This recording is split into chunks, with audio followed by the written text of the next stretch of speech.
Daddy Mac.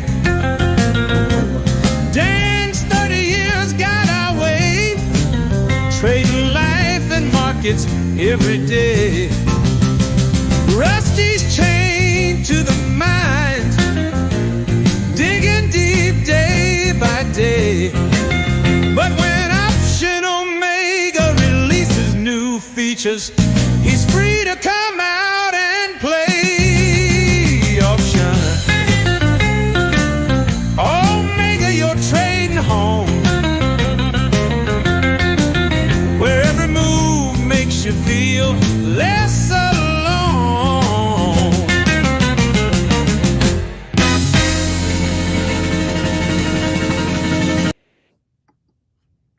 Beautiful cutout right at the end. Morning, Dan. How you doing? Morning, Troy. Good morning, everybody. Happy Wednesday. We were just talking before we went live that Knoxville, I think South Carolina, a lot of states, we're about to get a epic snowfall this weekend. Now, epic is funny because, to your point, like Chicago, you get 2 feet of snow in Chicago, and it's like, okay, well, that's a storm. Yeah. You know, you get 2 feet of snow in Knoxville, it's a catastrophe.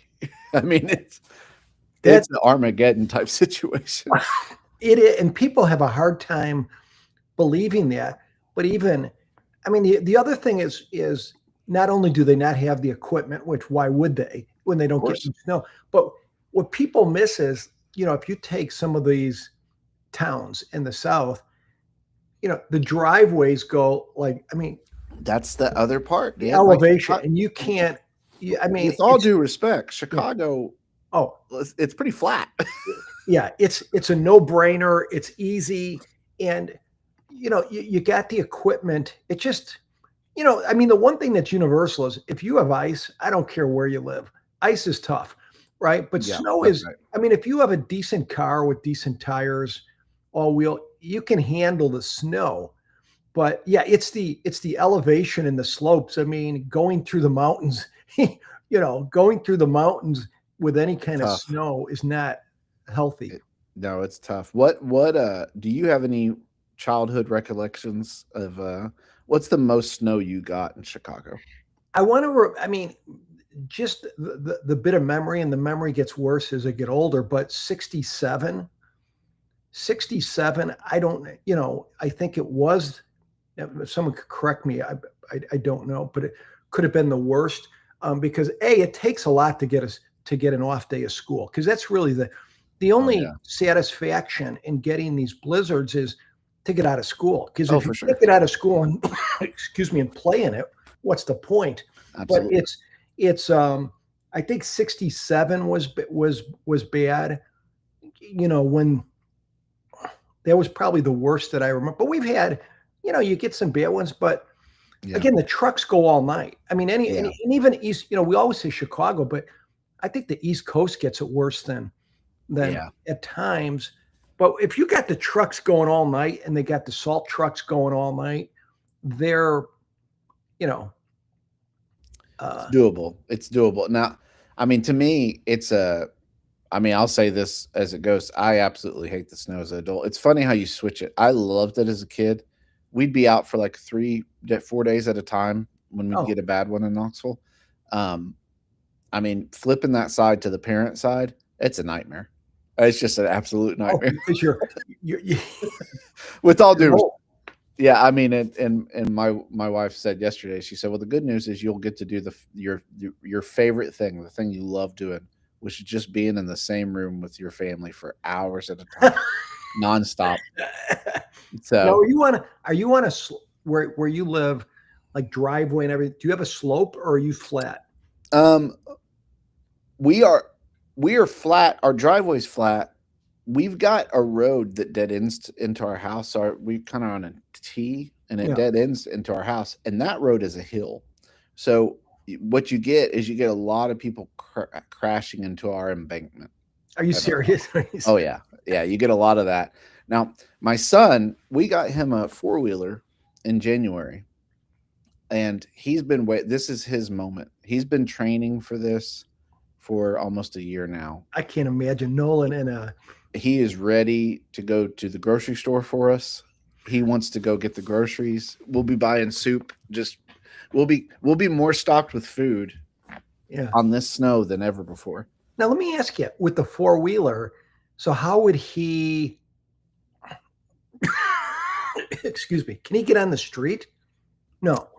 Well, when it's snowing, you're right, it's different. There's kind of martial law going on a little bit. It's Wild West in Tennessee. That's right. Oh, listen, I mean, by our house, we got a lot of different types of machines driving on the road when it snows.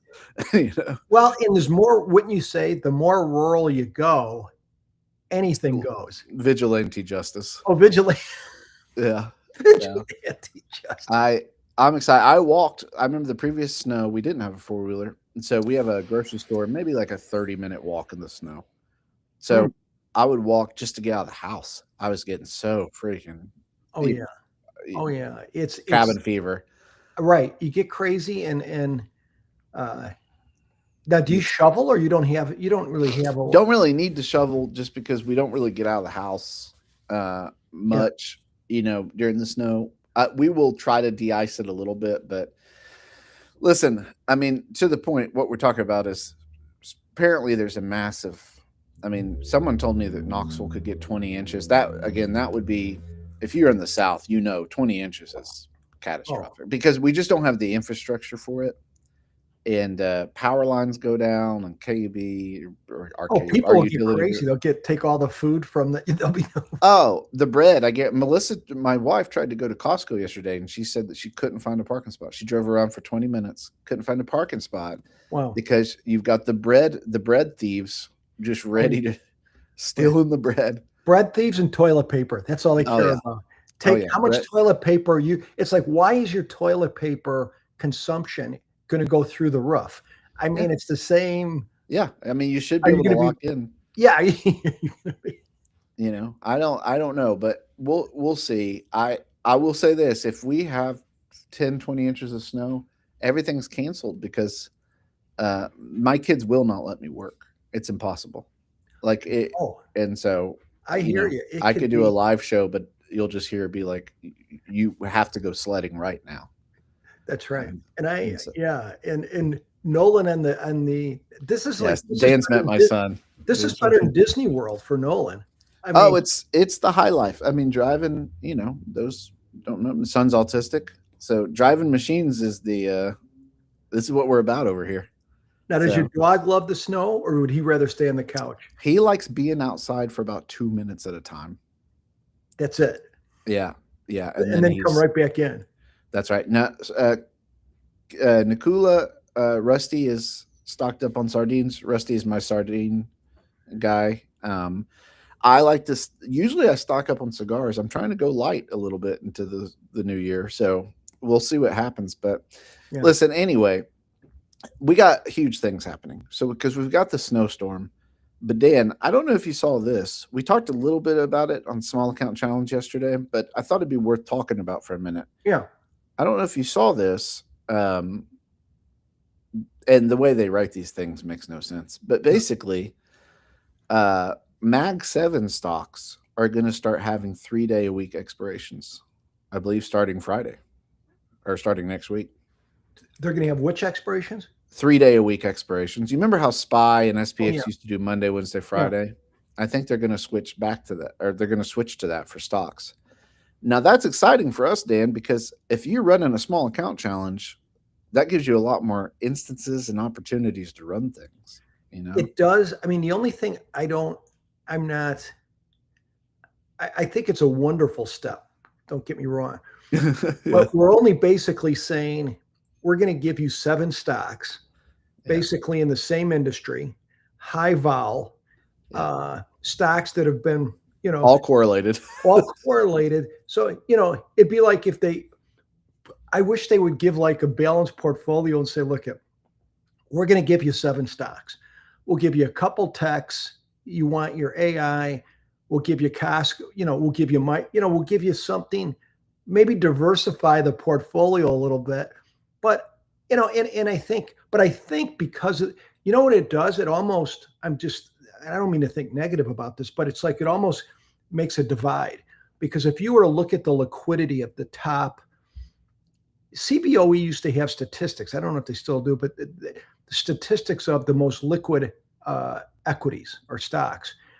And with this, I bet you if they do the volume in 4 or 5 months, the divide between the 7 FANG stocks and the rest of the stocks will look silly. I mean, it's already crazy, right? I mean, in terms of your top 5, your average daily options volume in your most liquid stocks. I don't know. I mean, I think it's all positive and I hope it continues, but yeah, I think that, the one good thing, I'll say this, like Apple and Tesla are not very correlated. You'd think they would be being a Mag 7, but they act very different. And so, hopefully that just gives you more. I always say Apple acts more like an index. Tesla's kind of like the prototypical meme stock, Oh yeah, just to give you, you said three expirations a week. Yeah. Which is wonderful. I mean, just to have a little bit of divergence and I mean, I still like SPX an awful lot. Just love SPX. Big fan of SPX. It's 500. I mean, to me, what's interesting is I've been looking more at like IWM just because, Rut's been kind of funky. It acts different than SPX a lot of times. And, we get so focused on SPX and SPY, which is good. And you would think what would draw some people to IWM would be, generally, wouldn't you say Rut's had maybe 20 to 30% higher volatility? But even with 20 to 30% higher volatility, when you look at the volatility in Rut, okay, higher in compared to some of the FANG stocks, it's like, that's not volatility. Yeah, right. When you look at, and it is pretty crazy. Stephen, great comment. Spam is a delicacy. It's not something at least I haven't bought it in a long time, but man, I'll eat spam, and I'm not afraid to say that. I don't know what it is still, but as a kid, we ate a ton of spam. Is that supposed to be in the ham family? I think it's synthetic ham. Synthetic ham. I love it. If anybody knows what spam is made of, please put it in the chat. But I will fry synthetic ham with eggs. Spam and eggs is delicious. Yeah. I mean, it's a balanced meal, for sure. So, Dan, the other thing I wanted to talk about real quick is we had quite a move yesterday. It was interesting. There wasn't, you usually look for at least one opportunity. Spiced ham. Yeah. Spiced ham. Remember that? I haven't seen that in a while. Spiced ham. Oh, man. I used to have that on my lunch. Spiced ham, and then we'd have ding dongs or Twinkies with it. Real healthy lunch. Oh, yeah.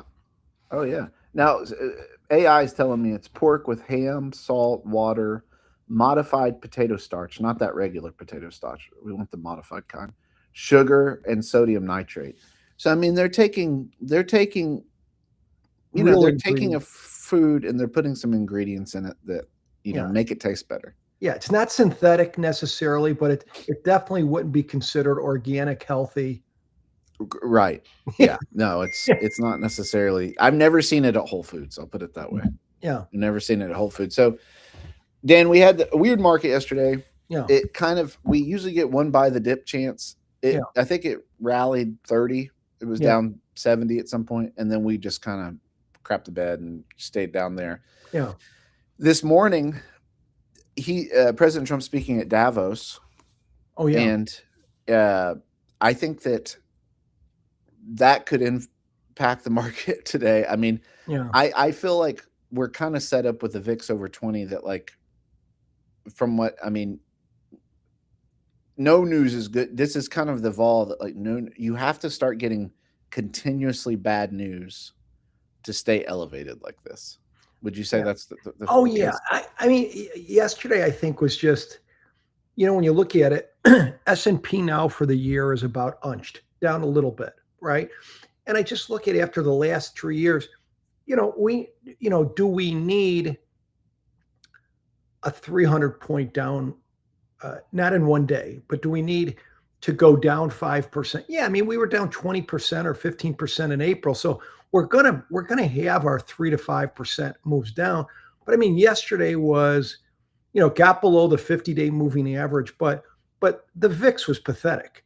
I mean, in terms of getting you, it didn't get worked up. And I think to work it up, wouldn't you say, Troy, to work it up, you need some speed.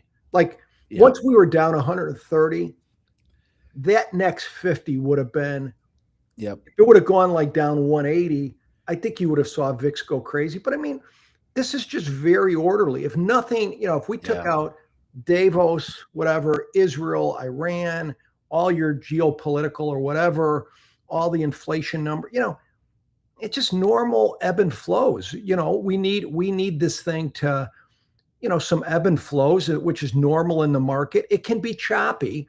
But I mean, yesterday for most of the day, wouldn't you say, I think until later in the day, maybe there was a range of only like 35 points between the high and low. Once we gapped down, there was a pretty tight range. But it I mean, because you just think with Trump speaking, if you look at, and I don't want to bring up the word taco, right? Even this isn't, but with Trump speaking, boy, it's like your gut, at least my gut, it just says, we're going up, which wouldn't, but I'll tell you, to me, the most theatrical thing yesterday, normally, I was in the afternoon, I know you and I were texting, and I watched a little bit of his press conference. He is just phenomenal. He has this big old book. He's holding this book, which is all his, he was celebrating 1 year in office, and he's showing all his accomplishments over the last year. It's kind of like, you guys don't get it. And he whips this, he throws this book.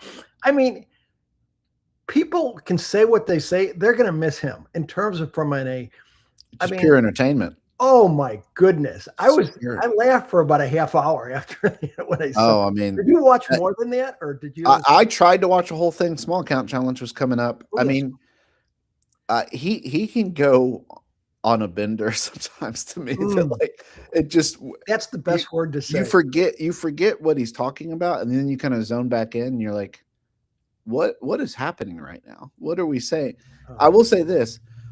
I have a challenge for any husband in the world for Valentine's Day, make a binder of all of your accomplishments in the last year that you as a husband have done. That's awesome.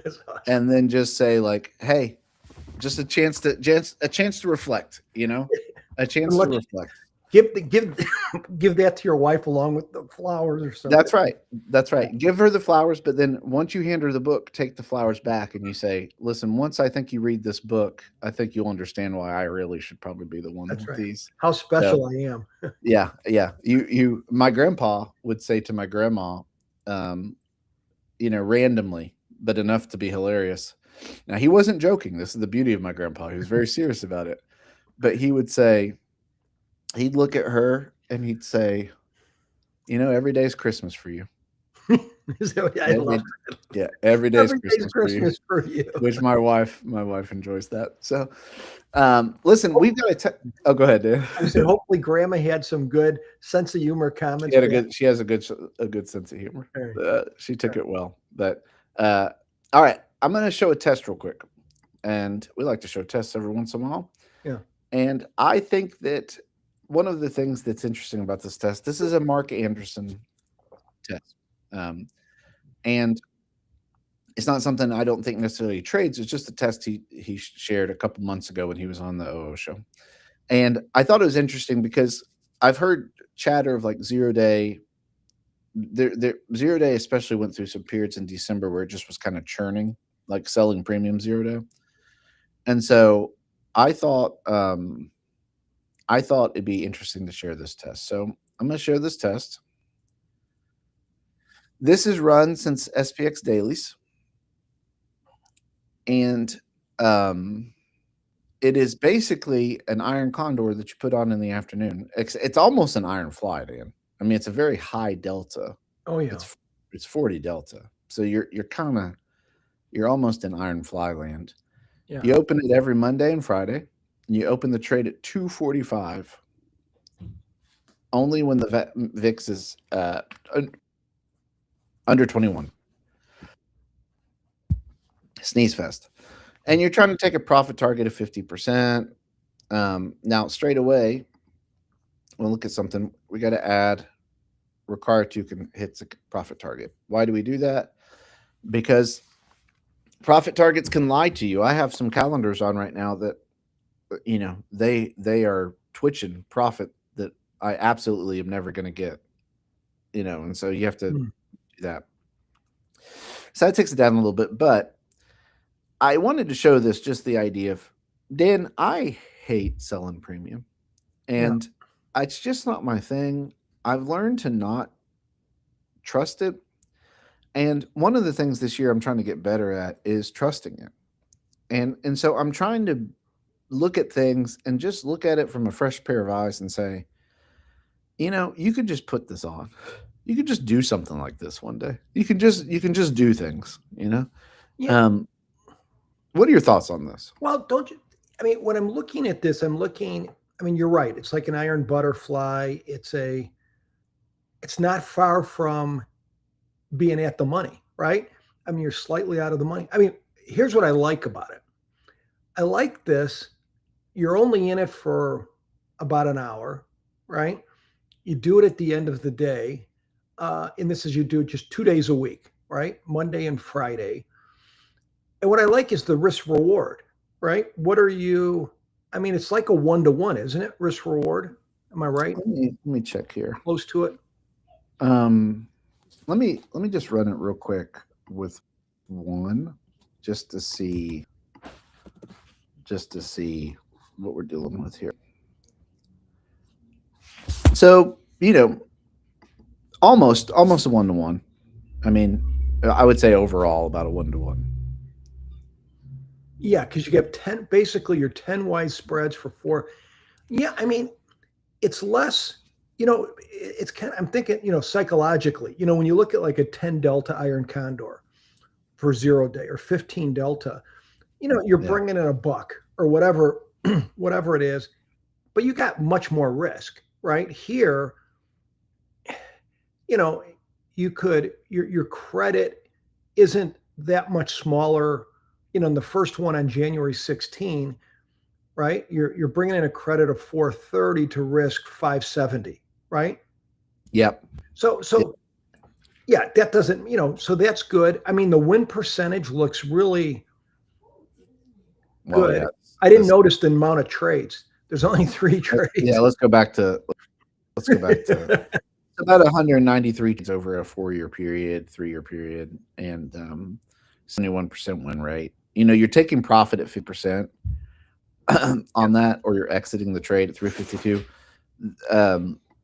There's better tests out there, as Mark would say, you know, but the idea is interesting to me, Dan, is that, you know, I think people, one of the things I've enjoyed kind of just looking at premium selling is like, occurrences really are the name of the game with this stuff. Like I trade DCs, and there's certain filters that work, but they limit the trade. So how I do that is, and people ask in the Fix My Back Test channel, like, Mark seems to really hate filters. And Dan, the way I look at it is like a double calendar. A double calendar, you can test it and you can have a bunch of occurrences. And then if the trade works well, now add some filters on that you don't mind taking less trades because of it. But always test I agree. With the filters and without the filters. Try to get the most occurrences to see. And that's the name of the game, it seems, Dan, with premium selling. And this is something that you taught me almost 10 years ago. I remember you had a little blog on your website and you said, hey, you got to let the numbers play out. This is a numbers game. Especially I mean, to me, it's a different, especially in the credit game, right?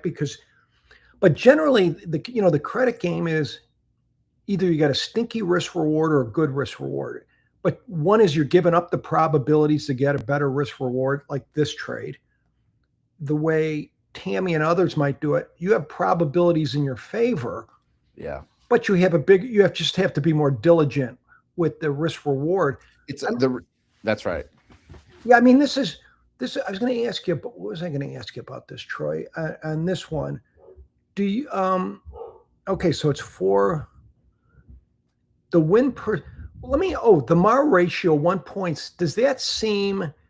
You got a good win percentage. The max drawdown's low. What's keeping the MAR? Low. Why? Because I'm starting in this test with 100,000. And I'm only allocating 1%. And so you're just not going to move the needle MAR wise. And that's something you have to think through a lot. And it can be confusing because we talk about MAR all the time and max drawdown, but you really have to measure that by your risk tolerance and how much money you're willing to risk per trade and things like that, for the growth of it, Well, so yeah. And you know what else, Troy, I like? I mean, when I think of small accounts or small trades for beginners, something under $500 or so. So this is kind of in that ballpark. If you do one contract, I think this is just my opinion. People can hang in this better than they could a 10 delta 0 day. Right. Because here is like, okay, you lose, you're not losing, when you lose, you're not losing 3 times what you make necessarily here. That's right. So you're trying to add as many, and this is the way kind of looking at it, is try to add as many occurrences as you can, and so like this goes down, but we added a lot more occurrences and it's still green. Right. Troy, excuse me. Do me a favor. What if you took off the VIX Max 21? What does that do to this thing? That'd be interesting. Yeah.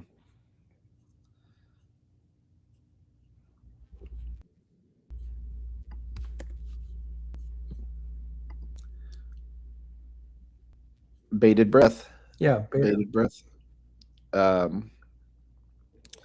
We'll see what happens. Dan, I hope you get stuck in Knoxville. I hope that we can drive the 4-wheeler to your house, pick you up.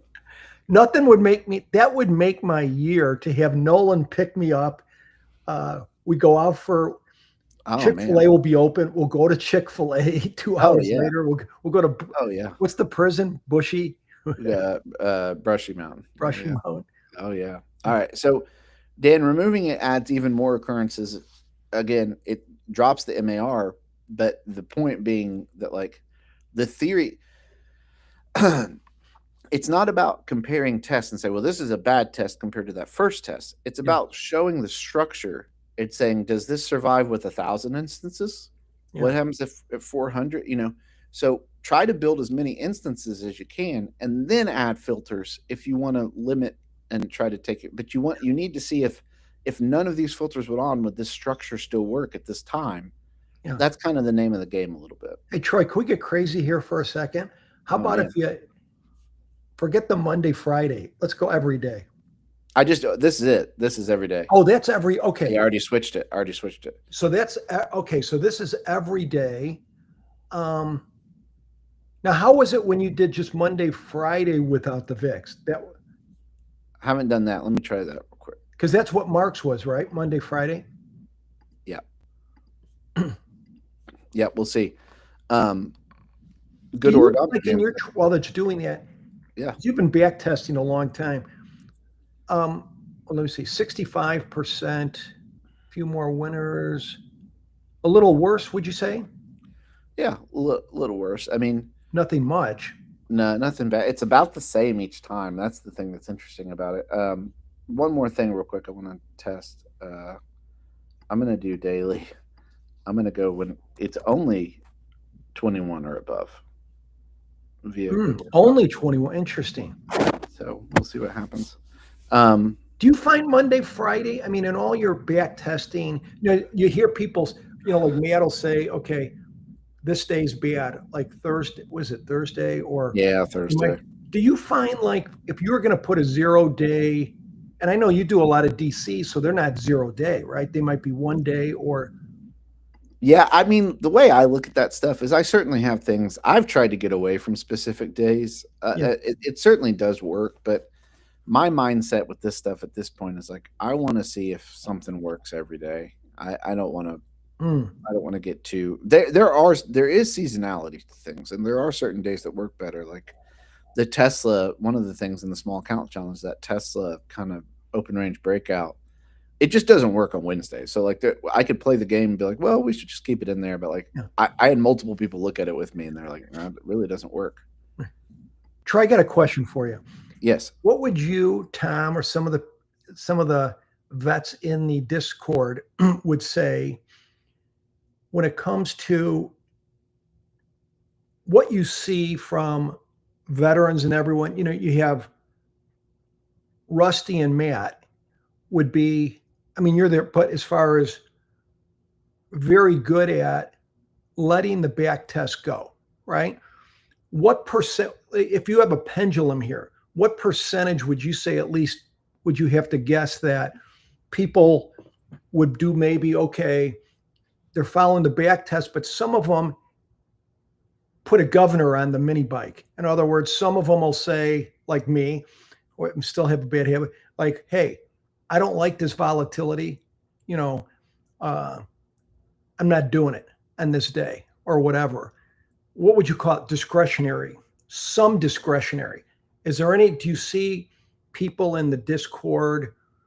What would you say the most of them, Tom, and the others? Are they pure 100% purists? Are they 20% discretionary, 75% let the back test go? What do you see? Do you see divergences there, or what do you? Yeah, I think it's just a function of how long you've been backtesting. I mean, because what happens is you start automating and you say, okay, this test actually is flawed in a way I didn't think about. Right. And so, for instance, you say, I didn't catch this one weird day where it can do this. And I definitely don't want to open this. I definitely don't want to open this on days like this. And so I'm going to take this off. Well, okay, that's fine. Fair enough. I mean, it's your strategies, it's your tests, it's your automation, whatever.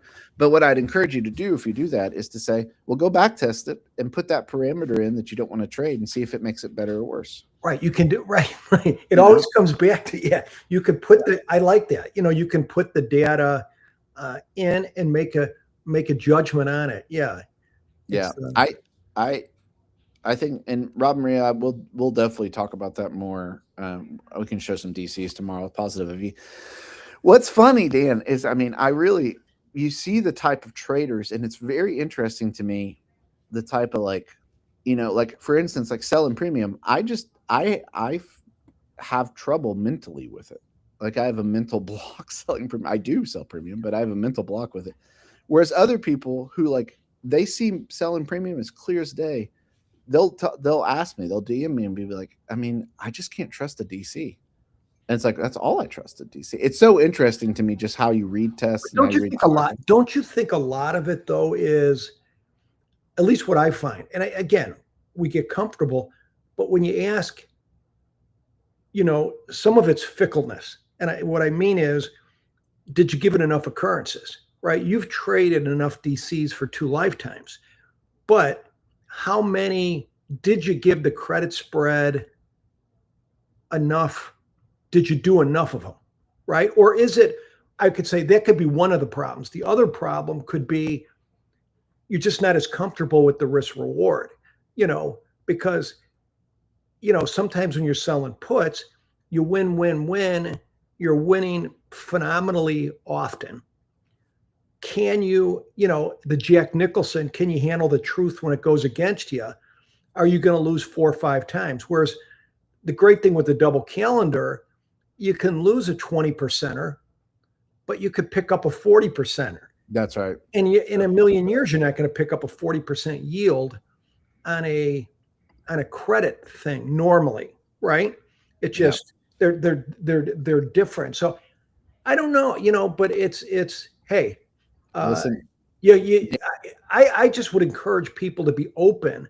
What I see, what I don't like, right? Just as someone, as you're learning, you know, people in the pit, I haven't talked about the pit in a day. You were in the pit? Yeah, I was in the pit. Yeah, but you had people that, would have there were a lot of butterfly traders. Sosnoff was a butterfly, but a lot of it was butterfly was just a tool used to make markets because it's kind of a stable relationship.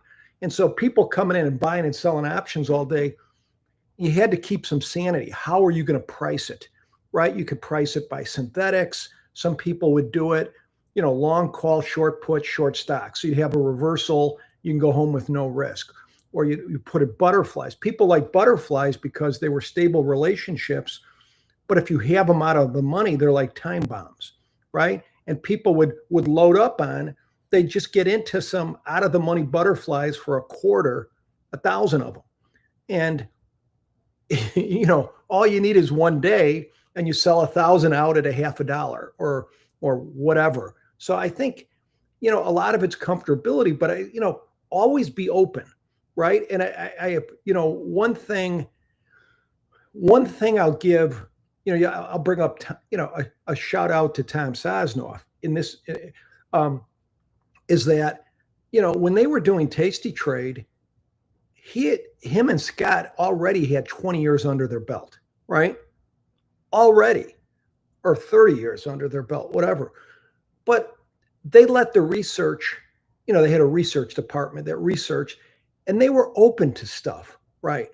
I mean, so I give them, because they were open-minded pretty much, Yeah. right? But the only thing I ever had, when you're talking about research, right?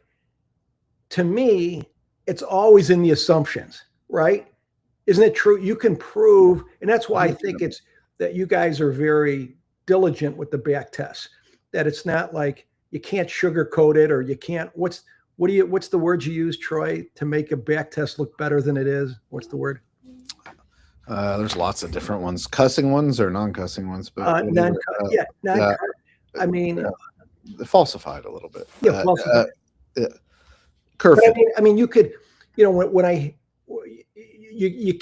hear people say, okay, you can't adjust this way, we've tested it or what, it's all on assumptions. I mean, I still believe, I think Tom did a test or research. The researchers did 45-day stuff is best, right? That expiration. Is that the right way to say it? I think so. Yeah. Yeah. But to me, best on what, right? Based on with the assumptions. But I think if you go in there with assumptions, could you prove that 2 weeks is the best expiration? Could you prove three days is the best expiration or 14? It depends on what you're looking for, because it's always a trade-off, isn't it? You're giving up time decay for price risk or whatever. I think I still think a portfolio of diversification of durations is best, right?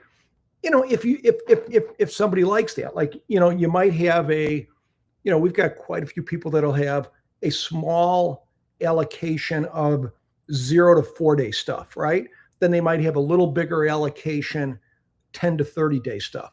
But if you're good at 0 to 5 day stuff, the 30-day stuff seems like, moldy asparagus or something, right? I mean, so I think it all depends on the person.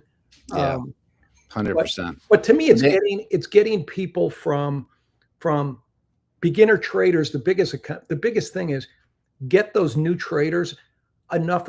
We talk about back testing, get enough trades. You got to get folk with enough trades under their belt, right? For them even to be considered going along the road to a craftsman, right? And I think that's the biggest thing. You ask people, they'll do the back testing, you'll say, well, how many live occurrences have you done? 12. So you say a double calendar stinks and you've done 3 in your lifetime. Be fair, right? Yeah. What does it say in the Beach Boys? What's the song? Be true to your school. Be true to your trade. That's right. That's exactly right. Well, Dan, listen, they're telling me that eggs are flying off the shelves at an increasingly alarming rate. Are you on your way? Are you on your way? I don't want to buy the holistic $14 eggs, so I got to go get some regular eggs. But listen, we'll be back tomorrow. More tests, more trading, more talking. So listen, everybody, have a great trading day. Hey, try real quick at for folk at the 11 o'clock beginners today. I will be addressing giving you three